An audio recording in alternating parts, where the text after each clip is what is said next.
ঈশ্বর মানুষরূপী হিংসায় জর্জরিত কতগুলি পিশাচের জন্ম দিয়েছে, যারা মানুষের মাঝখানে ভালো মানুষ সেজে তো থাকে, কিন্তু তাদের স্বার্থে যদি আঘাত পড়ে তখন তাদের নকল মুখোশ খুলে আসল কুৎসিত রূপটা বেরিয়ে পড়ে।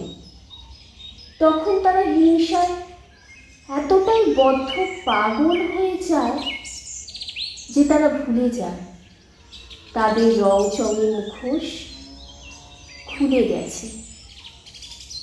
সংসারে এরকমই কতগুলি পিশাচরূপী মানুষের সাথে আমাদের বসবাস করতে হয়, সব জেনেও হাসির মুখে তাদের সব কথা শুনতে হয়।